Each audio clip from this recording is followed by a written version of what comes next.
Break ನಂತರ ಜನಮನಕ್ಕೆ ಮತ್ತೆ ಸ್ವಾಗತ. ಗ್ಯಾರಂಟಿಗಾಗಿ ಹಣವನ್ನ ಖಾಲಿ ಮಾಡ್ಕೊಂಡಿದ್ದೀರಾ ನೀವು? ಇಲ್ಲ, ನಾವು ಅಭಿವೃದ್ಧಿಗೋಸ್ಕರ ಮಾಡ್ತಾ ಇರೋದು.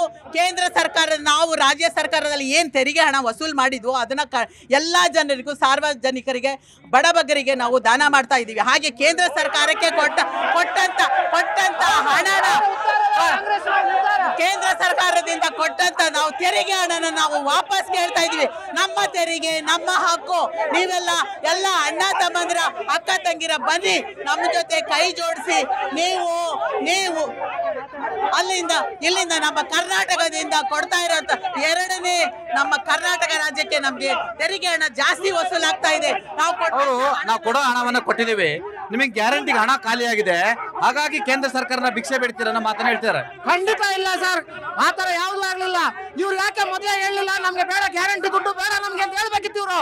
ಇವ್ರು ಪಕ್ಷದವರು ಡಿಕ್ಲೇರ್ ಮಾಡ್ಲಿ ನಮ್ಗೆ ಗ್ಯಾರಂಟಿ ದುಡ್ಡು ಬೇಡ ಅಂತ ಹೇಳ್ಬಿಟ್ಟು ಯಾಕೆ ಮಾಡ್ಲಿಲ್ಲ? ಇವ್ರು ಬರ್ಕೊಂಡಿಲ್ವಾ? ಕಾಂಗ್ರೆಸ್ ನವರಿಗಿಂತ ಮುಂಚೆ ಬಿಜೆಪಿ ಜೆಡಿಎಸ್ ನವರೇ ಗ್ಯಾರಂಟಿನ ಬರ್ಕೊಂಡಿದ್ದಾರೆ. ಯಾರ ಮನೆಯಲ್ಲಿ ನಮ್ಮೋದ್ರೆ ಪಾರು 8,000 ಎಕರೆ ದಾನ ಮಾಡಿದ್ರು.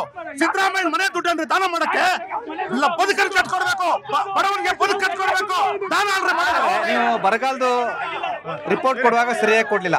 ಭದ್ರಾ ಮೇಲ್ದಂಡೆ ಯೋಜನೆ ವಿಚಾರದಲ್ಲೂ ಕೂಡ ಯಾಕೆ ಹಣ ಬಿಡುಗಡೆಯನ್ನು ಮಾಡಿಲ್ಲ ಅಂತ ಹೇಳಿದ್ರೆ ನೀವು ಕೊಡ್ತಕ್ಕಂತ ಆ ಟೆಕ್ನಿಕಲ್ ರಿಪೋರ್ಟ್ ಕೊಟ್ಟಿಲ್ಲ, ಹಾಗಾಗಿ ಕೊಟ್ಟಿಲ್ಲ ಅನ್ನೋ ಒಂದು ಮಾತನ್ನ ಹೇಳ್ತಾರೆ. ಸರ್, ಫಸ್ಟ್ ಆಫ್ ಆಲ್ ಒಂದ್ ನಿಮಿಷ ಇರಪ್ಪ, ನಿನ್ ಬಗ್ಗೆ ಇರಪ್ಪ. ನಿಮ್ ಮಕ್ಳ ಬಗ್ಗೆನೇ ನಾವು ಮಾತಾಡ್ತಾ ಇರೋದು. ನಿಮ್ಗೆ ನಿಮ್ ಮಕ್ಳ ಭವಿಷ್ಯಕ್ಕೋಸ್ಕರ ನಾವು ಫೈಟ್ ಮಾಡ್ತಾ ಇರೋದು. ನಮ್ ಟ್ಯಾಕ್ಸು ನಮ್ಮ ಹಕ್ಕು ಅಂತ. ಸರ್ ನೋಡಿ, ಫಸ್ಟ್ ಆಫ್ ಆಲ್ 5,300 ಕೋಟಿ ಭದ್ರಾ ಮೇಲ್ದಂಡೆಗೆ ಸನ್ಮಾನ್ಯ ಶ್ರೀ ವಿತ್ತ ಸಚಿವರೇ ಕೊಟ್ಟಿದ್ದ ಹೇಳಿಕೆ. ಕೃಷ್ಣಾ ಮೇಲ್ದಂಡೆ ಮೇಲೆ ಆಗ್ಬೋದು, ಅದಕ್ಕೂ ಕೂಡ ಹಣ ಸ್ಯಾಂಕ್ಷನ್ ಮಾಡಿಲ್ಲ. ಆಮೇಲೆ ಮೇಕೆದಾಟು DPR ಕಳ್ಸಿದೀವಿ, ಇಲ್ಲಿವರೆಗೂ ಕೂಡ ಅವರು ಪ್ಲಾನ್ ಅಪ್ರೂವಲ್ ಮಾಡಿಲ್ಲ. ಆಮೇಲೆ ಮಹದಾಯಿ, ಕರ್ನಾಟಕದ ರೈತರ ಬಗ್ಗೆ ಕಳಕಳಿ ಇರುವಂತಹ ಮಹದಾಯಿ ಕುಡಿಯೋ ನೀರು ಬಗ್ಗೆ ಕೇಳಿದೀವಿ, ಇಲ್ಲಿವರೆಗೂ ಎನ್ವೈರನ್ಮೆಂಟ್ ಕ್ಲಿಯರೆನ್ಸ್ ಕೊಟ್ಟಿಲ್ಲ. ಇದೆಲ್ಲ ಬಿಡಿ, ನಾವು ಇವಾಗಲೂ ಹೇಳ್ತಾ ಇದೀವಿ. ನಿರ್ಮಲಾ ಸೀತಾರಾಮನ್ ಅವರು ಬಹಳ ಸ್ಪಷ್ಟವಾಗಿ ಹೇಳಿದ್ದಾರೆ, 26.6 ಲಕ್ಷ ಕೋಟಿ ರೂಪಾಯಿ ಆದಾಯ ಅಂತ ಬಂದ್ರೆ 10.6 ಲಕ್ಷ ಕೋಟಿ ಬಡ್ಡಿ ಕಟ್ತಾ ಇದ್ದಾರೆ. ಎಷ್ಟು ಪರ್ಸೆಂಟು ಅಂದ್ರೆ 100 ರೂಪಾಯಿಲಿ 47 ರೂಪಾಯಿನ ಬಡ್ಡಿಗಂತ ಕಟ್ತಾ ಇದ್ದಾರೆ. ಈ ರೀತಿ ಸಾಲ ಮಾಡುವಂತ ಅವಶ್ಯಕತೆ ಏನಾಗಿದೆ? ಆಯ್ತು ಯಜಮಾನ್ರೆ, ನಾವೇ ನಿಮ್ಗೆ ಹೇಳ್ತಾ ಇದೀವಿ, ನೀವು ಇಷ್ಟೆಲ್ಲ ಸಾಧನೆ ಮಾಡಿದ್ರೆ ಇವತ್ತು ಗ್ಯಾಸ್ ರೇಟ್ ಹೇಗೆ ಜಾಸ್ತಿ ಆಗಿದೆ, ಪೆಟ್ರೋಲ್ ರೇಟ್ ಹೇಗೆ ಜಾಸ್ತಿ ಆಗಿದೆ, ಡೀಸೆಲ್ ರೇಟ್ ಹೇಗೆ ಜಾಸ್ತಿ ಆಗಿದೆ, ಅಗತ್ಯ ವಸ್ತುಗಳ ಬೆಲೆ ರೇಟ್ ಹೇಗೆ ಜಾಸ್ತಿ ಆಗಿದೆ. ಇವತ್ತು ಬ್ಯಾರೆಲ್ಲು ಕ್ರೂಡ್ ಆಯಿಲ್ ಬ್ಯಾರೆಲ್ಲು 87 ರೂಪಾಯಿ ಐತೆ, $87 ಇದೆ ಒಂದು ಬ್ಯಾರೆಲ್ಗೆ. ಆದ್ರೆ ಇವತ್ತು 102 ರೂಪಾಯಿ ಮಾಡಿದ್ದೀರಾ. 2014ರಲ್ಲಿ ನಮಗಿದ್ದು 100 ಚಿಲ್ಲರೆ ಇತ್ತು ಒಂದು ಬ್ಯಾರೆಲ್ಲು, ಅವತ್ತು 45 ರೂಪಾಯಿ ಕೊಟ್ಟಿದ್ದೀವಿ. ಮಿಕ್ಕಿದ ದುಡ್ಡು ಎಲ್ಲೂ ಹೋಗ್ತಾ ಇದೆ. ಇಲ್ಲಿವರೆಗೂ ಯಾವುದೇ ಜನಪರ ಕಲ್ಯಾಣ ಏನಾದ್ರು ಯೋಜನೆಗಳಿದೆಯಾ? ಫುಡ್ ಕಾರ್ಪೊರೇಷನ್ ಆಫ್ ಇಂಡಿಯಾದವ್ರಿಗೆ ನಾವು 34 ರೂಪಾಯಿ ಕೊಡ್ತೀವಿ ಅಂದ್ವಿ, 1 kg ಅಕ್ಕಿಗೆ 34 ರೂಪಾಯಿ ಕೊಡ್ತೀವಿ ಅಂದ್ವಿ. ನಮ್ಮ ಸಂಸದರಾಗ್ಬೋದು, ಮುಖ್ಯಮಂತ್ರಿ ಆಗ್ಬೋದು, ಎಲ್ಲ ಕೇಂದ್ರ ಸರ್ಕಾರದ ಮುಂದೆ ಹೋಗಿ ನಿಂತ್ಕೊಂಡ್ವಿ. ನೀವು ಭಿಕ್ಷೆ ಅಂತ ಇದ್ದೀರಾ ನಮ್ಮನ್ನ? ನಾವು ಬಡವರಿಗೋಸ್ಕರ ಕೇಳಿದ್ರೆ ಭಿಕ್ಷೆ ಅಂತ ಇದ್ದೀರಾ? ಇರ್ಲಿ, ಪರವಾಗಿಲ್ಲ, ನಾವು ಜನಗಳಿಗೋಸ್ಕರ ಕೇಂದ್ರ ಸರ್ಕಾರದಲ್ಲಿ ಭಿಕ್ಷೆನೇ ಬೇಡವಿ ಅಂತಿರ್ಲಿ. ಇವತ್ತು ಮೋದಿ ಅವರು 29 ರೂಪಾಯಿ ಕೊಡ್ತಾ ಇದ್ದಾರೆ ಚುನಾವಣೆಗೋಸ್ಕರ. ಚುನಾವಣೆ ಗಿಮಿಕ್ ಮಾಡ್ತಾ ಇದ್ದೀರಾ ನೀವು. UP ಯಲ್ಲಿ ಹೈಯೆಸ್ಟ್ ಸೀಟ್ ಇದೆ ಅಂತೇಳಿ ಅವ್ರಿಗೆ ಮಲತಾಯಿ ಧೋರಣೆ ಮಾಡ್ತಾ ಇದ್ದೀರಾ.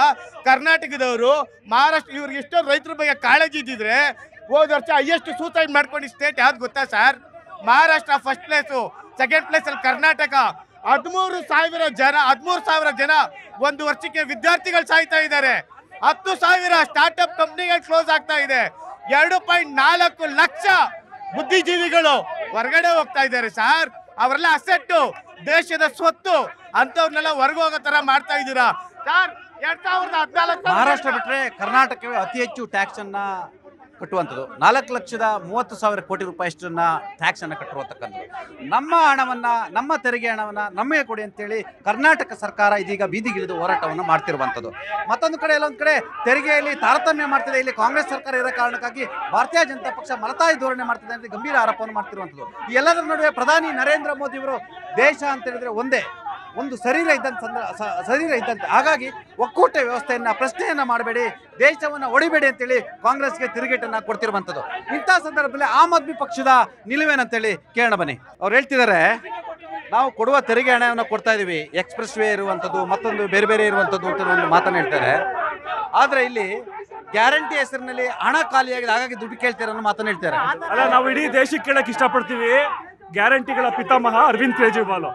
ಇವತ್ತು ಮೋದಿ ಅವರು ಹೇಳ್ತಾರೆ ಮೋದಿ ಕಾ ಗ್ಯಾರಂಟಿ ಅಂತ. ಏನ್ ಗ್ಯಾರಂಟಿ? ನಿಮಗೆ ತಾಕತ್ತಿದ್ರೆ, ನಿಮ್ಗೆ ನಿಜವಾಗ್ಲೂ ದೇಶದ ಬಗ್ಗೆ ಭಕ್ತಿ ಇದ್ರೆ, ರಾಜ್ಯದ ಬಗ್ಗೆ ಎಲ್ಲಾ ರಾಜ್ಯಗಳು ಒಂದೇ ಅಂತ ಅನ್ಸಿದ್ರೆ ಹೇಳಿ. ಹಂಗಾದ್ರೆ ಕರ್ನಾಟಕಕ್ಕೆ ಇದು ಮೋದಿ ಗ್ಯಾರಂಟಿ, ಕರ್ನಾಟಕಕ್ಕೆ ನಾನು ದ್ರೋಹ ಮಾಡಲ್ಲ, ಈಕ್ವಲ್ ಆಗಿ ಎಲ್ಲಾನು ಕೊಡ್ತೀನಿ ಅಂತ ಒಪ್ಕೊಳಕ್ಕಾಗಲ್ಲ. ಅದು ಬಿಟ್ಟು ಏನೋ ಮೋದಿ ಕಾ ಗ್ಯಾರಂಟಿ 5 ಲಕ್ಷ ಕೋಟಿ 6 ಲಕ್ಷ ಕೊಟ್ರಿ, ಕರ್ನಾಟಕಕ್ಕೆ ಕೊಡ್ರಿ. ಮತ್ತೆ ನಾನು ಹೇಳ್ತೀನಿ, ಇವ್ರಿಗೆ ಗ್ಯಾರಂಟಿಗಳನ್ನ ಕೊಡೋ ಗೊತ್ತು, ಆದ್ರೆ ಅದನ್ನ ನೋಡ್ಕೊಂಡು ಹೋಗೋಕೆ ಹೇಗೆ ಮಾಡೋದಂತ ಗೊತ್ತಿಲ್ಲ. ನಿಮಗೆ ಬೇಕು ಅಂದ್ರೆ ದಯವಿಟ್ಟು ಅರವಿಂದ್ ಕೇಜ್ರಿವಾಲ್ ಅವ್ರ ಹತ್ರ ಹೋಗಿ ದಯವಿಟ್ಟು ಟ್ರೈನಿಂಗ್ ತಗೊಳ್ಳಿ. ದೇಶವನ್ನ ಗ್ಯಾರಂಟಿ ಮುಖಾಂತರ ಬೆಳವಣಿಗೆ ಮಾಡೋದೇನು ಅಂತ ಹೇಳ್ಕೊಡ್ತಾರೆ. ಅದು ಬಿಟ್ಟು ಗ್ಯಾರಂಟಿ ಹೇಳಕ್ ಹೋಗ್ಬೇಡಿ, ನಿಮಗೆ ನಾಚಿಕೆ ಆಗ್ಬೇಕು. ಯಾಕಂದ್ರೆ ನಾವು ಗ್ಯಾರಂಟಿ ಕೊಡ್ಬೇಕಂದಾಗ ದೇಶ ಬರ್ಬಾದ್ ಆಗ್ಬಿಡುತ್ತೆ ಅಂತ ಹೇಳ್ತಿದ್ರಿ. ಇವತ್ತು ನಿಮ್ಗೆ ನಾಚಿಕೆ ಆಗಲ್ವಾ? ನೀವು ಗ್ಯಾರಂಟಿ ಅಂತ ಮಾತಾಡ್ತೀರಿ, ನಾಚಿಕೆ ಆಗಲ್ವಾ? ಹಾಗೆ ಕಾಂಗ್ರೆಸ್ ಅವ್ರಿಗೂ ಹೇಳ್ತೀನಿ, ಉಚಿತ ಬಸ್ಗಳನ್ನ ಕೊಟ್ರು, ಉಚಿತ ಶಿಕ್ಷಣ ಕೊಡ್ತೀವಿ ಅಂತ ಹೋಗ್ತಿದ್ದಾರೆ. ಇದನ್ನ ಯಾರಿಗೆ ಸ್ವಾಮಿ ಕೊಟ್ಟಿದ್ದು ದೇಶಕ್ಕೆ? ಇದು ನಾವೇ ಕೊಟ್ಟಿದ್ದು, ನಾವೇ ತೋರಿಸ್ಕೊಟ್ಟಿರುವಂತದ್ದು. ಎಲ್ಲ ಒಂದು ಕಡೆ ನಾವು ತೋರಿಸ್ಕೊಟ್ಟಿರುವಂತದನ್ನ ಈ ದೇಶವ ಎಲ್ಲಾ ಪೊಲಿಟಿಕಲ್ ಪಾರ್ಟಿಗಳು ನೋಡಿಸ್ತಾ ಇದ್ದಾರೆ. ಆದ್ರೆ ನೀವು ನಮ್ಮನ್ನ ನೆರಳಲ್ಲಿಟ್ಟು ನಮಗೆ ಇಡಿಗಳು ನೋಟಿಸ್ಗಳು ಕೊಟ್ಟು ನಮ್ಮನ್ನ ಕಳಿಸುವಂತದ್ದು ಆಗೋದೇ ಇಲ್ಲ. ರಾಜ್ಯದ ಹಿತಾಸಕ್ತಿ ವಿಚಾರವಾಗಿ ನಾವು ಮಾತನಾಡೋಣ. ನಾವು 100 ರೂಪಾಯಿಯನ್ನ ಕೊಡ್ತೀವಿ ಕೇಂದ್ರಕ್ಕೆ, ನಮಗೆ 13 ರೂಪಾಯಿನ ಕೊಡ್ತಾ ಇರುವಂಥದ್ದು. ಎಸ್, ಒಂದು ಮನೇಲಿ 5 ಮಕ್ಳು ಇರ್ತವೆ, 3 ಮಕ್ಳು ದುಡಿತವೆ, 2 ಮಕ್ಳು ಅಂಗವಿಕಲರಿರ್ತವೆ, ಹಂಚಲೇಬೇಕಾಗುತ್ತೆ. ನಾವು ದಕ್ಷಿಣದ ರಾಜ್ಯಗಳು ಜನಸಂಖ್ಯೆ ನಿಯಂತ್ರಣ ಮಾಡ್ತಾ ಇದೀವಿ, ನಾವು ಎಜುಕೇಟೆಡ್ಸ್ ಇದೀವಿ, ನಾವು ಟ್ಯಾಕ್ಸನ್ನು ಕೊಡ್ತಾ ಇದೀವಿ. ಉತ್ತರ ಪ್ರದೇಶದಲ್ಲೂ ಕೂಡ ಇದೇ ಯಾಕೆ ಆಗಬಾರ್ದು ಅನ್ನೋ ಪ್ರಶ್ನೆಯನ್ನು ಎತ್ತಿದ್ದಾರೆ. ನೀವು ಜನಸಂಖ್ಯೆ ನಿಯಂತ್ರಣ ಮಾಡಿವಿ, ಈಗ ಅಭಿವೃದ್ಧಿ ಅಂತ UP ಅಭಿವೃದ್ಧಿ ಹೊಂದಿರೋ ರಾಜ್ಯ ಅಂತ ಹೇಳ್ತಾರೆ. ಆಯಿತು, ಅವ್ರಿಗೂ ಕೊಡೋಣ. ಆದರೆ ನಮ್ಮ ದುಡ್ಡ ನಮಗೆ ಕೊಡ್ತಕ್ಕಂಥ 13 ರೂಪಾಯಿನೂ ಕೂಡ ನ್ಯಾಯವಾಗಿ ಕೊಡಿ ಅನ್ನೋದೊಂದು ಪ್ರಶ್ನೆ ಹುಟ್ಟಾಕಿರುವಂಥದ್ದು. ಸರ್, ಅವರು ಕೇಂದ್ರ ಸರ್ಕಾರದಲ್ಲಿ ಖಂಡಿತವಾಗ್ಲೂ ಟ್ಯಾಕ್ಸ್ ಕೇಳಕ್ಕೆ ಹೋಗಿದ್ರೆ ಅವ್ರಿಗೆ ಹೇಳ್ಬೋದಾಯ್ತು. ಅವರು ಕೇಂದ್ರ ಸರ್ಕಾರಕ್ಕೆ ಟ್ಯಾಕ್ಸ್ ಕೊಡೋಕ್ಕೆ ಪ್ರೊಟೆಸ್ಟ್ ಮಾಡೋಕ್ಕೆ ಹೋಗಿಲ್ಲ. ಸೋನಿಯಾ ಗಾಂಧಿ ಅವರು ಮೀಟಿಂಗ್ ಕರೆದವ್ರೆ, MP ಎಲೆಕ್ಷನ್ಗೆ ಫಂಡ್ ಎಷ್ಟು ಕಲೆಕ್ಷನ್ ಮಾಡಿಕೊಡ್ತೀರಾ ಅಂತ ಹೇಳ್ಬಿಟ್ಟು. ಆ ಫಂಡ್ ಕಲೆಕ್ಷನ್ ಮಾಡ್ಕೊಡೋಕ್ಕೆ ನನ್ನ ಕೈಲಾಗಲ್ಲ ಅದಕ್ಕೆ ಎಲ್ಲರೂ ಬಂದಿದ್ದು ಒಂದು ನೆಪ ಇಟ್ಕೊಂಡು ಅಂತೇಳಿ ಸೋನಿಯಾ ಗಾಂಧಿ, ರಾಹುಲ್ ಗಾಂಧಿ ಕರೆ ಕೊಟ್ಟಿರೋದ್ರಿಂದ ಇವರೆಲ್ಲರೂ ಕೇಂದ್ರ ಸರ್ಕಾರದ ಮೇಲೆ ಗೂಬೆ ಕುಂಡಿಸೋಕ್ಕೋಸ್ಕರ ಹೋಗಿರೋದು. ಇವ್ರು ಟ್ಯಾಕ್ಸ್ ಕೇಳಕ್ಕೆ ಹೋಗ್ಬೇಕಾಗಿರೋದು ಯಾವ ಥರ ಹೋಗ್ಬೇಕು? ಮೋದಿ ಅವ್ರಿಗೆ ಹೋಗಿ ಒಂದು ಮೆಮೊರಾಂಡಮ್ ಕೊಟ್ಟು ನಮ್ಮ ಕಷ್ಟ ಹಿಂಗಿದೆ, ನಮ್ಗೆ ಇಷ್ಟು ರಿಲೀಸ್ ಮಾಡಿದ್ರ, ಇಷ್ಟು ಮಾಡಿ ಅಂತ ಕೇಳಬೇಕಾಯ್ತು. ಇವ್ರು ಹೋಗಿರೋದು ಮಸ್ತಿ ಮಜಾ ಮಾಡಕ್ಕೆ ಹೋಗಿರೋದು. ಇವ್ರು ಹೋಗಿರೋದು ಮಸ್ತಿ ಮಜಾ ಮಾಡಿ ಕೇಂದ್ರ ಗೌರ್ಮೆಂಟ್ಗೆ, ಸೋನಿಯಾ ಗಾಂಧಿಗೆ ಚುನಾವಣಾ ಕಲೆಕ್ಷನ್ ಮಾಡ್ಕೊಡಕ್ ಹೋಗಿರೋದು. ಗಂಡಿನ ದುಡ್ಡನ್ನ ಹೆಂಡತಿಗೆ ಇಟ್ಕೊಟ್ಟ ಆಯ್ತು ಸರ್ ಇದು. ಇಲ್ಲ, ಅದಾದ್ರೆ ನೀವು JDS ಗ್ಯಾರಂಟಿ ವಿರೋಧ ಇದೆ, ಗ್ಯಾರಂಟಿಗೆ ವಿರೋಧ ಇದ್ದೀರಾ JDS, ಕುಮಾರಸ್ವಾಮಿ ಅವರು, ದೇವೇಗೌಡರು. ಖಂಡಿತವಾಗ್ಲು ಸರ್, ಅದ್ರೊಳಗೆ ಏನಿದೆ? ಅವ್ರು ಯಾವ್ದನ್ನ ಪೂರೈಸಿದ್ದಾರೆ? ಕಾಂಗ್ರೆಸ್ ಅವ್ರು ಯಾವ್ದನ್ನ ಪೂರೈಸಿದ್ದಾರೆ? ಗ್ಯಾರಂಟಿನ ಯಾವ್ದು ಪೂರೈಸಿಲ್ಲ ಸರ್. ಅಕ್ಕಿ ಕೊಟ್ಟಿದ್ದಾರೆ ಅವರು. ಈ ಚುನಾವಣೆ ಆದ್ಮೇಲೆ ಕಾಂಗ್ರೆಸ್ ಗಿಡಕ್ಕೆ ಯಾವ ಪರಿಸ್ಥಿತಿ ಬರುತ್ತೆ ರೈತರ ಕೈಲಿ, ಅದೇ ಪರಿಸ್ಥಿತಿ ಕಾಂಗ್ರೆಸ್ ಪಕ್ಷಕ್ಕೆ ಬರೋದು. ನಮ್ಮ ದುಡ್ಡು ನಮಗೆ ಬೇಕಾ ಬೇಡವಾ? ನಮ್ಮ ದುಡ್ಡು ನಮಗೆ ಬೇಕಾ ಬೇಡವಾ ಸರ್? ಕೊಡ್ಬೇಕಾಗಿರೋದು ನಾನು ಹೇಳ್ತೀನಿ, ನಮ್ಮ ದುಡ್ಡು ಬೇಕಾ ಬೇಡವಾ? ಬೇಕು. ಆದ್ರೆ ಡೆಲ್ಲಿ ಜಂತರ್ ಮಂತರಲ್ಲಿ ಬುಡುಬುಡಿಕೆ ಆಡಿಸ್ಕೊಂಡು ಭಿಕ್ಷೆ ಪತ್ರ ಎತ್ಕೊಂಡು ಹೋದ್ರೆ ಯಾರು ಬಂದು ಕೊಡಲ್ಲ ಸರ್. ನೀವು ಭಿಕ್ಷೆ ಕೇಳಿದ್ರ? ಇವ್ರನ್ನ ಕಾಂಗ್ರೆಸ್ನವರು ಭಿಕ್ಷೆ ಕೇಳಿದ್ರ? ಇರೋದೆಲ್ಲ ತಿಂದು ತೇಗ್ಬಿಟ್ಟು ಇವಾಗ ಭಿಕ್ಷೆ ಬಿಡಿದ್ರೆ ಬುಡುಬುಡಿಕೆ ಮಾಡ್ಕೊಂಡು ಬುಡುಬುಡಿಕೆ ಆಡಿಸ್ಕೊಂಡು ನೀವು ಭಿಕ್ಷೆ ಕೇಳಿದ್ರ? ಖಂಡಿತ ಭಿಕ್ಷೆ ಅಲ್ಲ, ನಮ್ಮ ಹಕ್ಕು. ಅವರ ನಮ್ಮ ಹಕ್ಕು ನಾವು ಕೇಳಿದ್ವಿ ಅಂತ ಹೇಳ್ತಾರೆ, ನೀವು ಭಿಕ್ಷೆ ಅಂತಿದ್ದೀರಾ. ನಮ್ಮ ಹಕ್ಕನ್ನು ಕೇಳೋದು ಭಿಕ್ಷೆನಾ? ಅದು ನೋಡಿ, ಒಂದು ನಿಮಿಷ, ಯಾವ ಭಾರತದಲ್ಲಿ ಹುಟ್ಟಿರ್ತಕ್ಕಂಥ ಪ್ರತಿಯೊಬ್ಬ ವ್ಯಕ್ತಿನೂ ಸಹ ಭಾರತೀಯರೇ. ಆ ವ್ಯಕ್ತಿಗೆ ಏನು ಹಕ್ಕು ಕೊಡಬೇಕೋ ಅದನ್ನ ಕೇಂದ್ರ ಸರ್ಕಾರ ನರೇಂದ್ರ ಮೋದಿ ಅವರ ನೇತೃತ್ವದಲ್ಲಿ ಮೊದಲ ಬಾರಿ ಕೊಡ್ತಾ ಇದೆ. ನಮ್ಮ ಟ್ಯಾಕ್ಸ್ ನಾವು ಕೇಳೋ ಸರಿಯಾ ತಪ್ಪಾ? ಕೇಳೋ ರೀತಿ ನಮ್ಮ ಟ್ಯಾಕ್ಸ್ ಕೇಳೋ ಸರಿಯಾ? ಕೇಳೋದು ತಪ್ಪಿಲ್ಲ. ನಮ್ಮ ಟ್ಯಾಕ್ಸ್ ಕೇಳೋದು ತಪ್ಪಾ? ಕಾಂಗ್ರೆಸ್ ಬಂದಾಗೆಲ್ಲ ಬರಗಾಲ ಬಸವಣ್ಣ ಅಂಬೇಡ್ಕರ್ ಇಲ್ಲ ಅಂದಿದ್ರೆ ನಮ್ಮನ್ನ ಹರಾಜಾಕ್ಬಿಡ್ತಾ ಇದ್ರು. ಕಾಂಗ್ರೆಸ್ ನಿಮ್ಮ ಅಪ್ಪ ಅಮ್ಮನ ಹೋಗಿ ಕೇಳು, ಕಾಂಗ್ರೆಸ್ ಏನ್ ಮಾಡಿದೆ ಅಂತ.